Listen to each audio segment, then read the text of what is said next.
All right, well, I guess then welcome. So I have been thinking about doing this talk for a little while. The talk about how to make music that will work in a DJ set and a club setting. And this is basically it. So there's a huge amount of great music being produced in the demo scene, and I would like to play more of it when I do sets, and I know that other DJs that frequently play demo parties would too. Problem with it is that most of the music that is produced in the demo scene is typically produced by people who aren't DJs themselves or necessarily familiar with the conventions of club music. So I figured I could try to educate you on that. And hopefully after we're done today, you should have the knowledge you need to go home and do a club version of your demo soundtrack or streaming music entry or wherever it is. That could hopefully be played at a later party by some DJ, possibly me. So this is the playlist for today, what we will going through.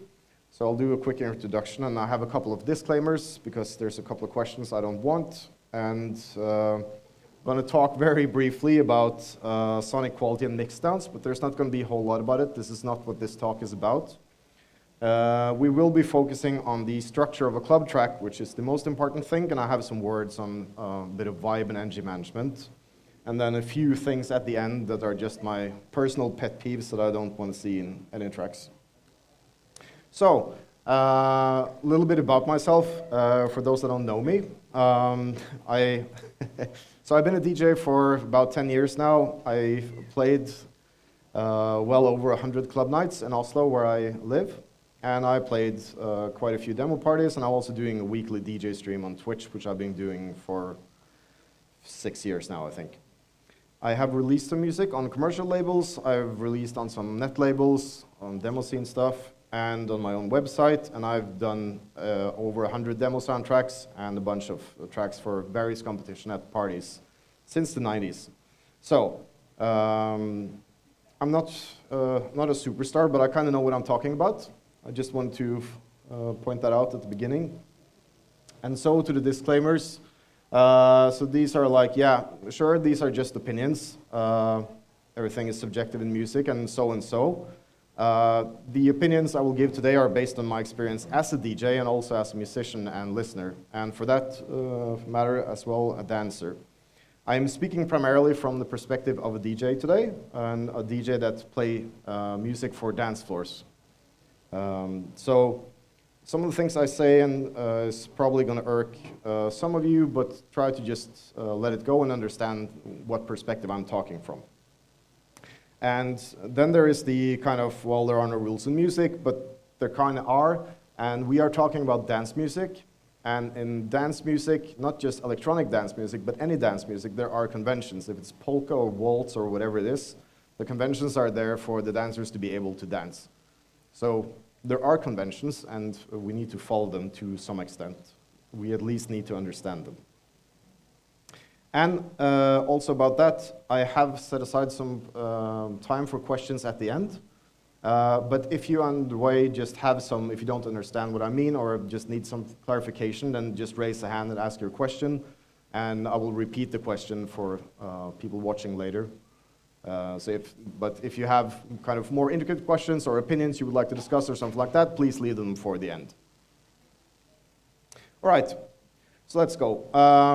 Like I said, I'll give a few words about sonic quality and mixdowns first. This is very high level and very general, but a couple of things that tend to surprise people, and this is the same thing when you hear your music on any PA system, so at a compo as well, is that the volume is very high. It's very high. It's supposed to be high because high music makes you feel good, and feeling the bass in your body makes you want to move. So it is loud, but that also comes with some things about mixdown that you're not going to be able to hear at home. And the mixdown needs to be good enough to be played at a high volume. And it is important because if you have like an unbalanced mixdown with tons of bass but nothing else, it's just going to be like, and there's no music left. And if you have no bass, then there's nothing to dance to. So what you kind of need to be observant of is that you need to have a solid and driving foundation in the low end. That will be your bass and your drums.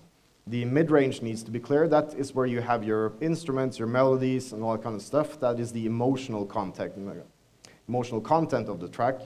And then for the high end, it should also be exciting because that's what kind of drives the tempo feel of whatever track. That's where you have your hi-hats and the top of your percussion and the top of your fast synth lines and stuff like that. And yeah, bass is very, very important for dance music, as you should probably understand. This is where you have your bass line. It's where you have the thump and the punch of the drums, so like the stuff that hits you in the chest. And these elements, the bass line and the thump and the punch, needs to be properly balanced to form a groove, so the drums can talk to the bass line, so there is something to move forward. This is what kind of just makes you start to move when you hear music playing somewhere. That is where it comes from.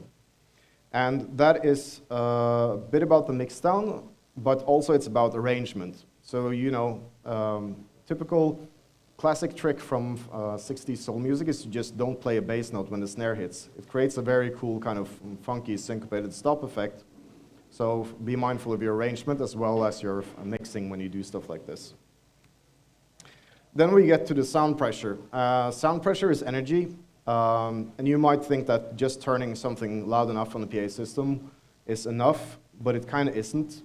This is where you will start to have to balance your instruments across the frequency spectrum and probably use good few compressors to make it a bit compact, so that you have a track that feels like it has a little bit of, I like to equate them with freight trains. If your track feels like it hits you like a freight train, then it's probably going to work great on the dance floor.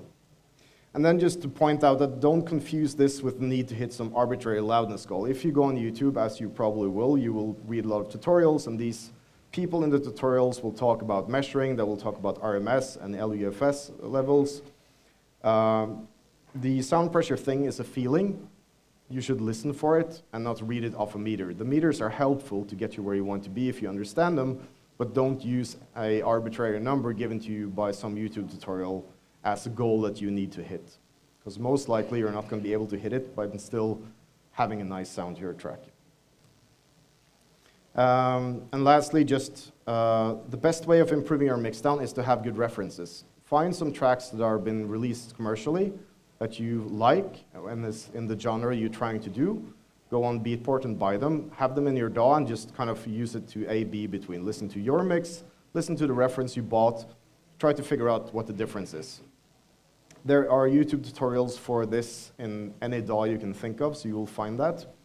And just remember too that they should be level matched, because the stuff you buy is going to be mastered, it's going to be loud as it will be, and what you're making is not done yet. So level matching is important, and the same tutorials will teach you how to do that as well. And then lastly, you don't need to invest in plugins, you need to practice. Whatever DAW you has some stock plugins, you have an EQ, you have a compressor, and all these kind of things. They're more than good enough for you for the time being. When you understand and know why the plugins included in your DAW aren't doing it for you anymore, when you need something that they can provide you, that is the time you go look for something. But before that, you need to practice. Right. So, let's get on to the structure of a club track. This is the real meat of what I want to talk about today. It's going to be pretty dry. I have 0 examples. There's going to be no music whatsoever. I'm just going to talk and show you slides. And hopefully, when you watch the seminar again on YouTube in a few days, it will serve as a nice reminder for you to what I talked about. And yeah, there are 2 goals here. One of the goals is to provide music for people to dance to. That's the most important goal. And then secondly, you need to provide music that is possible to mix for a DJ in a set. So we got some conventions of club music. Let's start out with this. So there are 4 beats in a bar. I made up this clever little joke, so maybe you'll remember it. 1, 2, 3, 4, that's a bar.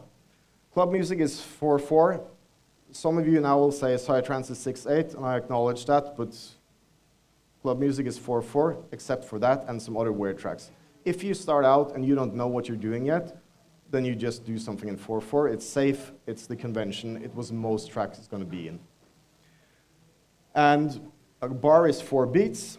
your DAW will typically have some sort of idea of what a bar is. You should be able to see that on a timeline. And then the club track is typically built of blocks of 16 or 8 bars, but 16 is better and more common, and those are sometimes called phrases.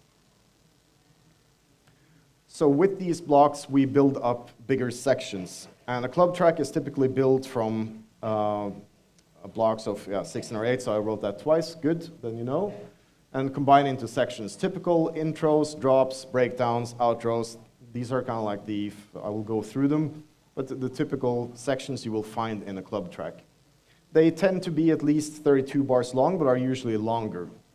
And the kind of how long they should be is, again, a bit of a more feel thing. Do you want to have a short breakdown and get the drums back quickly, or do you like to have a 1.5 minute epic long breakdown where you play a synth riff for a long time? So, at least to my taste, I prefer the tracks that I play and the tracks I like to listen to, for that matter, to have more stuff you can dance to than not. So try to have more beats than you have breakdowns where nothing happens. So I made up a little template. This is very nice and easy. This is numbers for you to paint by. And you can take a picture of the slide, or you can watch it again later, but this is pretty much it. So, intro, 48 bars. First drop, that's the first time you bring in your drums and bass line, and that's where people start dancing. 64 bars. Breakdown, 32 bars. Second drop, if you have one or want one, 48, and then outro, 32 bars. So if we talk a bit about the intro and start there, this is what the DJ, meaning me, is going to be using to mix into your track. Most of this is stuff that the audience is probably not going to hear, but I, for example, like to bring in some of it, typically the high end, so that will be some hi-hats and some stuff on top of the track I'm playing before I switch over completely. So that means that there should be something there for the DJ to line up the currently playing track with. Hi-hats, claps, snares, kicks. These kind of things should be on beat and should be possible to hear even if the bass is turned down, because the bass will most likely be turned down on the EQ on the DJ mixer. So there needs to be something at top. This is also a good place for you to introduce and tease some of your melodic elements, like play like 2 or 3 notes of your main riff, or have like a little part of a vocal or whatever you have. Because when I start mixing the track in, it kind of sounds cool that something new is coming, and it kind of prepares the audience for that something new is coming, and it gives them something to be anticipative of. And then the last part of the intro can be without rhythmic elements if you want to, making it a mini breakdown, pretty common. Typically, either I will just leave that on full volume if there's like a vocal hook or a synth hook, or I will take the audio track out completely and give the audience little time to just breathe before the dancing starts again. But it's basically optional. Do what you want, keep the rhythm going until the drop or not, but for the first 32 bars of the intro, there should be something for me to work with there. Then we get to the first drop, and this is basically where your track goes full on and uses all the important elements of the track. So your rhythm section is going to be playing, if not with every element you have, most of them. You will have your kick, your snare, your main hi-hats, your main percussion. All of this should be in. This is where the people will dance to it. The bass line needs to be here. You should have a bass line. And then your lead melodic elements. Most of you that have heard some sort of club track will probably understand, like, this is the big moment where things go wow. And so you need your stuff to be there. Yeah? Yes. That would be the last 16 bars I talked about. The drop is from where it starts. I mean, there are no rules on this. There's no rule book. But this is typically when people talk about drops these days, they mean where the track hits. Where it takes out is the breakdown, and we will be getting to that here. So yeah, and then just about the drop. So the first 32 bars are likely going to be the most intense, and then for the last 32 bars, you can either start winding down towards the breakdown, or if you have a B section, if you have some alternative melody or something, that's a good place for it. Again, it's optional, but the track should still be rolling. You should still have a lot of drums. You should still have your bass line. This is still a section where people dance. So So for the entire 64 bars, drums and bass line. And then we go into the breakdown, which, as the name suggests, is more of a quiet section. If you have heard the club tracks before or been on the dance floor before, you will know this as well. This is where the drums drop out and the bass line typically drops out, and there's a bit of nice synths. It's the little breather thing. And then we start to build up again for typically in the last 16 bars to build up to the second drop, so start of hyping up the crowd again. It's typically a good place for some pads and sound effects, some vocal samples. If you didn't use them on the drop, then maybe you would like to have your vocals in the breakdown instead. But it should has some melodic content, some emotional content, whether that is like happy or sad or angry or whatever it is. This is typically where you will have it. You need to still kind of set a mood and make sure that the dance floor isn't bored. And then we roll into the second drop, which is the same concept as the first drop, so all your main elements come back in, but it shouldn't be the same as your first drop. So if all you're going to do is just copy-paste the first and just play it again, then maybe just skip it and go straight to the outro instead of going into the breakdown. But try to find some variation that makes it interesting to hear the second drop, the first drop. And then lastly, we just have an outro, 32 bars. This is where I'm going to start mixing in the next track again, likely.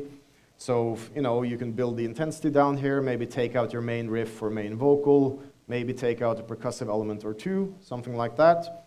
The rhythm section should still be rolling all the way through, but you can take out the bass line if you want. I might already have mixed in another bass line, but it's kind of up to you.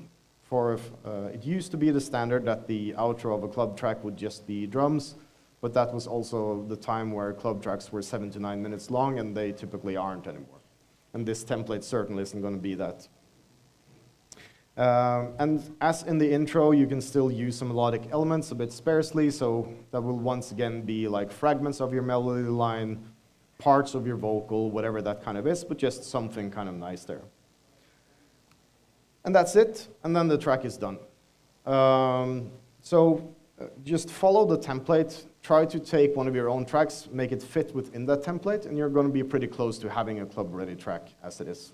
I got a little bonus tip. I asked Wayfinder yesterday for some feedback on the seminar, and he pointed out this, which is a very good tip, that a good way of keeping your track interesting is to do small fills. So like take out the bass or the drums for like the last bar of a phrase. And as you will remember, a phrase is 16 or 8 bars, depending on how it is. And it creates a nice little kind of stop-start dynamic to a track, keeps the interest going, but the pause is not so long that people will get bored. It's just a nice little whoop, and then we're on again. It's also a good point for me to do a switch, because I will typically do that on the DJ mixer. I will just switch out the bass. I will turn the bass all the way down on one track, turn it all the way up on the other track. So that's a nice place for me to do it if the bass line is out for a quick second anyway. Yeah. I'm going to talk a little bit about vibe. This is a bit more wishy-washy, I guess. The thing is, like, the vibe is basically like the mood or the feel of a track. And that could be anything. I'll list some stuff, there's going to be more of it. And I mean, it's up to you if you're going to make like a nice little summary track that is nice for like, being on the beach, maybe a little stuff. Or if you're going to make some hardcore nosebleed stuff that fits well in a bunker with no lights and whatsoever. The mood of your track is the mood of your track. My point is that you should stay with that mood for your entire track. So this is not prog rock or anything like that. I don't want a 12-minute journey through all the 4 seasons or whatever it is like this. Because over the course of a DJ set, I will switch directions several times. I will play, 3 or 4 kind of happy tracks. I will play maybe a couple of melancholic tracks, and at the end, maybe I'll play some angry stuff or just some energetic stuff or some cheesy stuff. But the point is that that kind of change through DJ set needs to be gradual, and it needs to be over time, not over 3.5 minutes, which is what your track is likely going to be around. So find something and stick to it, and if you're converting, let's say, like a demo soundtrack that is a bit progressive and have more of them, then pick one and use that, and then maybe you'll just make 3 remixes of your demo soundtrack and take the vibe of either one, maybe do different genres, something like that. But stick with the vibe. Then about energy, so this is kind of the same thing, but also not. So as you probably also have heard on the dance floor at some point, some tracks will be kind of nice and cozy, a bit rolling, a bit groovy. You know, you're just bobbing your head a little bit, having a drink, talking with your mates. And then some of the other ones are just going to be all out, you're on your toes, your hands in the air, lots and lots of energy. Same thing goes here as well. Over the course of a DJ set, I will be at several kind of energy levels. I tend to think of it as more or less a ladder. You tend to start out, you know, somewhere in the middle, depending on who played before you or kind of what night it is, and then you just kind of slowly increase upwards. So over the course of, let's say I play 2 hours, I'll probably start out at something very kind of nice and rolling. People are coming into the club, you know, they're having their first beer, they're talking to someone, first people moving onto the dance floor. 2 hours later, dance floor is packed, people are, you know, drunk and good and ready to go. Then you have to play some more stuff. The point is that I will do that as a DJ, and I will do it over time, just as with the vibe thing. So your track should not start out with like a little bossa nova section and then just go into flat out mayhem, because that's not going to work. It's too short of a time span for it to work with a dance floor. They don't get time to be properly built up for the super energetic sections, and it's just going to probably come out of nowhere and feel weird. So don't do that. Again, find a vibe, find an energy level, and then you just use that for your track. So, random thoughts that didn't fit in anywhere else. Some stuff I really, really hate. First of all, 1-bar fake-outs at the start of a drop. A lot of people do this for reasons that elude me, but you do the build-up towards the drop, and then you have nothing for the first bar of your drop, and then the drums kicks in. It's probably nice if you can fool your dance floor and have a bit of fun with them. The problem for me as a DJ is it forces my hand. If I want to play 2 tracks on top of each other, also through the drop, I can't anymore, because now one of the tracks is 1-bar skewed. You follow me? So please don't do that. Just do 1-bar stops at the end of a phrase and not at the start of it. Yeah? Or did you just... Yeah? You mean like a track that pauses for a bar, or a track that hides its drums while the drum actually is going, like the bass has started? So like, do you mean 1 bar that is added to the 32, or 1 bar that is the first one out of the 32? I hate both. Don't add extra bars either. That also messes with everything. So as you get more experienced with making club music, at some point you will inevitably break a rule. I have done so as well. I have made tracks that would make me angry to play, but I have a very specific reason to do it for whatever. But when you start out, you know, stay in the box. Being outside of the box is for experienced people. If you've never done it before, stay in the box. It's nice and safe. Don't change the tempo. This should be self-explanatory, but apparently it isn't, but don't change the tempo. I'm mixing a track. I don't want the tempo of the track to change while I'm playing it. That doesn't work out for me. If you would like to kind of change the tempo for your breakdown, that's fine, but then please go back to the original tempo and not some other tempo at the start of it. But again, if you're a beginner, just don't change the tempo. Just don't. And likewise, don't change the key, just for the same reasons. If I already have a nice mix, I have 2 tracks going in the mix, and you decide to change the key, now I have 2 tracks that doesn't sound nice together anymore. For the people that are into music theory, mode changers are obviously fine because it's going to be all the same notes, but don't change the key. Yeah. And then a little bit of advice at the end. Typically, when people start out, everybody wants to write the last track of the night, you know, the one track that is played, which hype levels are through the roof. When I do a set, there is only one last track in my set, for obvious reasons. So if you want to compete with all the other tracks I would like to play at the end of my set, that's tough competition, especially since I also do music, so I'll probably play one of my own tracks at the end of the set. Point being, I will play 30 to 40 tracks perhaps, typically when I do a set. So if you want your track played, it's more likely to be played if it fits in the middle of the set than at the start or the end of the set. So you don't have to write a banger. If you want to write a banger, Graham, then do that, but don't feel you have to write a banger. And especially, like I said, it's actually more likely that the DJ will play it if it fits nicely in the middle somewhere where there's a lot of wiggling room than if I have to shoehorn it in at the end of the set. Also, since I already several times said that you should go on YouTube to watch tutorials, some people on the internet will say that certain keys are the only keys that work for insert name of genre here. That is complete bullshit, so don't do that.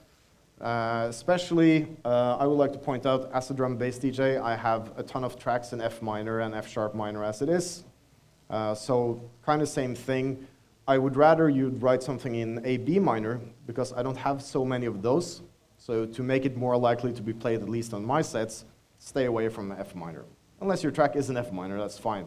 But the point is just like the whole kind of concept of these 2 or 3 keys are the ones you should choose for your club track is pure bullshit. So just, you don't have to do that.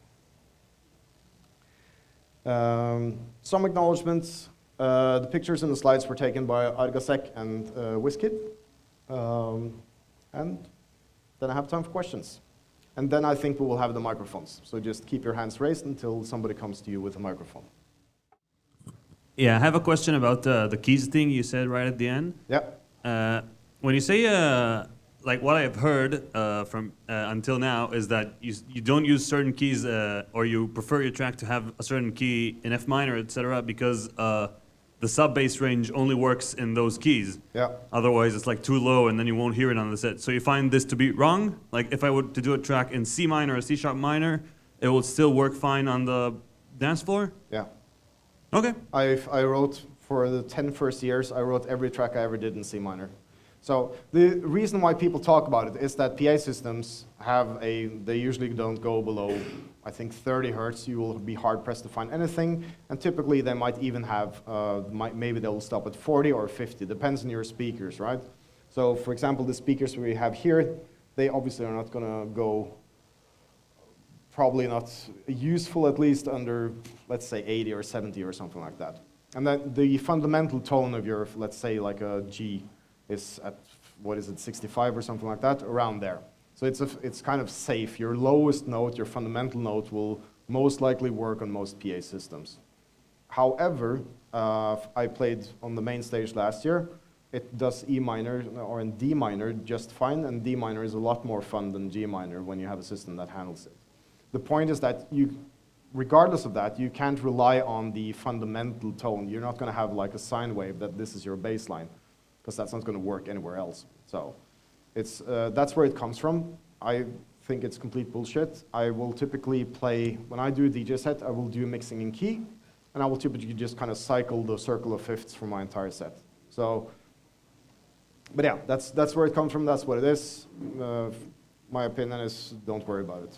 Write in a key that sounds good to you. Okay.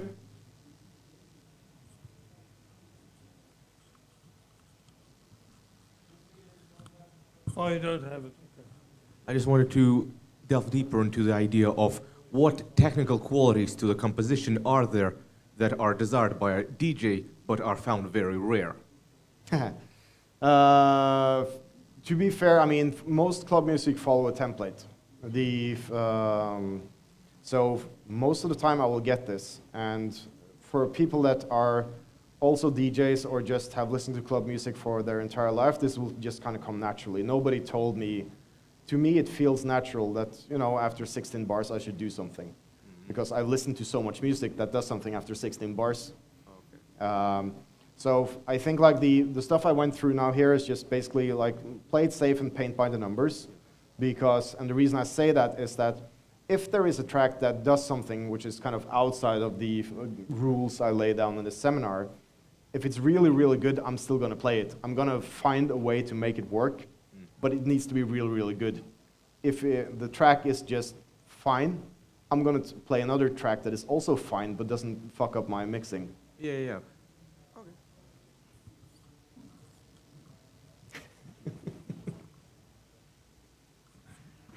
Thanks for the nice presentation. I have a question. You didn't mention like speed, BPM. Don't you care about that? Do you adjust that, or is it just, I don't know? Find the tempo that is appropriate for the genre you're doing. Like, you know, I would say don't do house at 200 BPM, but then again, house at 200 BPM is hardcore, so, you know, but it's basically like, if you're trying to do a drum bass track, that's 170 to 175 BPM. If you're doing like a house track, it's going to be 120 to 130 something. Typically, if you just, like I said, go on Beatport or some other place, find something appropriate for the genre you want to do, and just basically copy that. Usually, if you change the BPM too much, you probably change the genre. But yeah, I mean, yeah, whatever it is. I will play drum bass in most of my sets. I will play music at drum bass tempo. If I would be playing house, or if like Hoffman typically does breaks, he will do stuff around 135, 140, for example. Hello. What are your sort of rules for how you're mixing between tracks? So do you find yourself crossfading slowly during a breakdown versus like more hard cuts? Are you skipping second sections of tracks a lot or playing them out most of the time? So this is going to vary between a lot of DJs. Some DJs will use a crossfader. Literally don't touch the EQs at all, just straight crossfade. I tend to use the EQs a lot. I use the channel volume instead of the crossfader. I disable the crossfader so it doesn't suddenly, you know, elbow into silence. So typically when let's say if I want to mix in a new track, I will load it up. I will skip to the drop just on my headphones. I will check how loud it is, try to use the gain knob to make it more or less as loud as the track I'm playing. Then I will turn the bass EQ all the way down. I will typically pull the mid EQ down to like 9 o'clock, so something like that, and then I'll pull the treble down to like 10 o'clock on a knob. If you just envision a knob on a mixing table, you'll understand what I'm saying. Then I will wait for the appropriate time when I want to mix it in. And it's a bit hard to say something general about that, but basically, maybe I'll start mixing it in at the drop of the track I'm playing, or maybe I'll let the drop play for 32 bars before I want to start. Then I'll just press play, and I will take the volume fader, take it slowly in until I can start hearing it. And then depend a bit on what I'm doing and something. I like to do long transitions.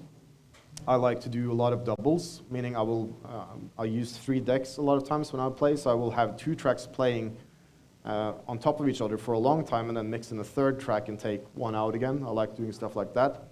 But it also it differs. Like if I'm playing melodic stuff, I will do long transitions. If I'm playing reggae, which I've done, you don't do long transitions because there's no beat mixing that in a way. If I'm playing kind of party hype tracks, then I will do a lot faster mixing. So yeah, it depends. It's the unsatisfying answer, I guess. No, that's perfect. Thank you. We have another question. Hi. So while I do not have really much experience in DJing or music producing, I do listen to a lot of music, and there was a question that popped up that kind of contradicts one of the kind of main last points, which is changing tempo in the music.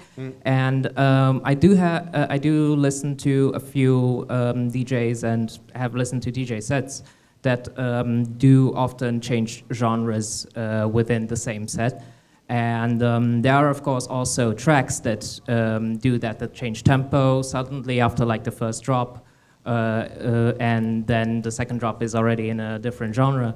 And my main question would be, what would be your tips and how do you go about it if you want to do something like that, use a track that does kind of contradict this, changes genres and tempos? Yeah. How do you deal with that in a DJing software? How do you label that, or what tips you can give to actually like make that somewhat handleable? Because I know that a lot of DJing software kind of already assumes that something is at the same BPM all the way through, etc. Yeah, that's correct. So I have some tracks like that I sometimes play. Like typical transition for me would be maybe to go from like dubstep to drum bass, for example. It's quite common thing. And those tracks will typically then start out at either like 172 or 174 or 140, depending, and then go to one of the other ones. Typically, they will do the slide over a long breakdown with absolutely no rhythmic information whatsoever. So that's perfectly fine. A lot of DJs make tools like that, because they would like to play a set, and then maybe, let's say I would, Hoffman does that a lot. He will start playing breaks for a while, and then he likes to play some drum and bass at the end, for example. So if I'm doing it in a set, I will either just do basically what Graham said, find some sort of transition when there is no rhythmic thing, just crossfade in the next track and just go. Or I will use some sort of tool track like that. So that's one part of it. The other, I guess, is like if you look towards more of the, let's call it the Americanized side of club music, like the EDM stuff, it's a lot more common there. What you will find typically in those sets, however, is they don't do long transitions. They will do quick drops. They will just take something out, smash it back in, and shouting on the mic and counting to 4 at the same time. So it's a very different style to do DJ sets like that. And then you will have different tracks. I don't do that. I wouldn't recommend doing it for your first club track. It's a bit of a thing like the more experience you get, the kind of more you will understand when and how to break the rules and why it might be useful. But given the kind of like the talk that I wanted to give, this is advice for newbies, let's say it like that. So people that would like to venture into club music. But it definitely happens. So there is no hard rules, obviously.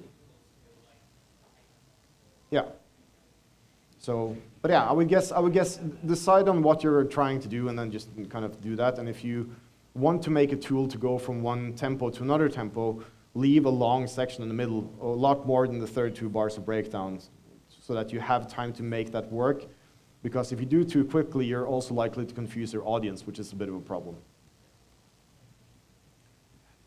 Excuse me, I would like to ask a question regarding the key changes in the track. So when you start doing a track using, for example, a key like a B major or B major, and then you use a drop that is atonal, like it doesn't have any key, like the gated kicks or the raw style kicks stuff. Yep. Is that track still considered as a B major track, or is a mode change you won't be probably changing, selecting that one?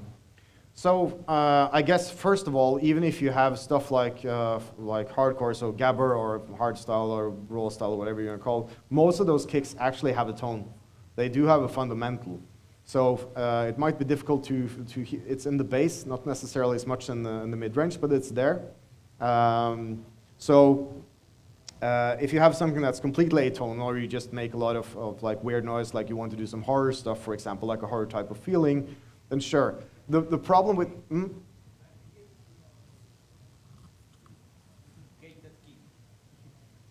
I just wait until you get the microphone back. It's better for the people watching on the Sorry, I was saying like the gated kick. Like a gated kick is difficult to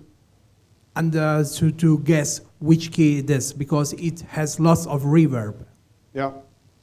So, I mean, typically DJ software is pretty good at getting it, and if not, I will either use my guitar or a synth and just kind of plink around till I can figure it out. That's how I do it. And then I will just enter it manually in my DJ software, and then I have it. Or write a sticker on vinyl, if that's your thing. All right, that's the jingle, and I don't see any more hands, so I guess that's pretty much it. Lastly, just at the end, I would like to, there is one hand. All right. It's a short one. Would you recommend to have a PA set up at home to listen it really loud? Because I have studio monitor speakers which are more linear, and PA is maybe...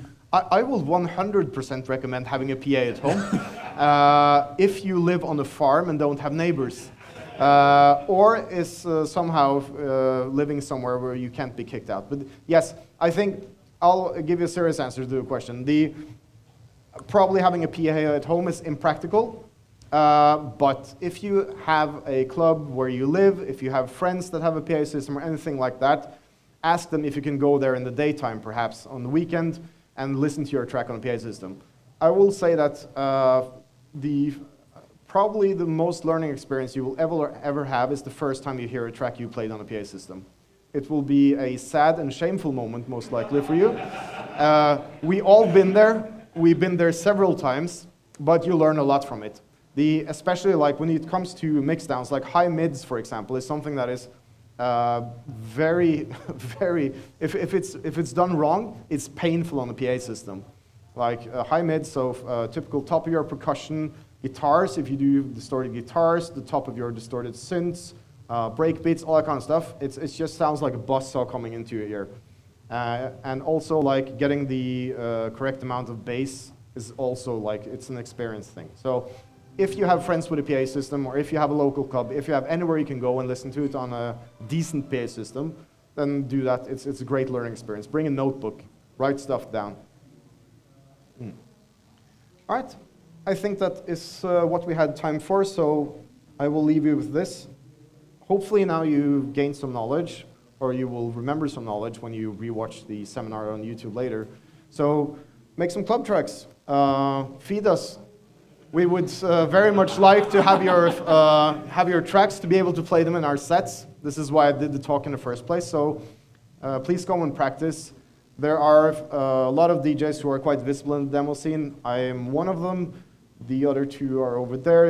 You got Dojo. There's people who play stuff. Find a DJ that plays the type of music that you would like to make, and then send them tracks, ask for feedback. It's a nice way of just, you know, they will take 5 minutes out of their day to just give you some general remarks. So especially nice for those without the PA system at home, which you should totally get, and lasers. All right, thank you.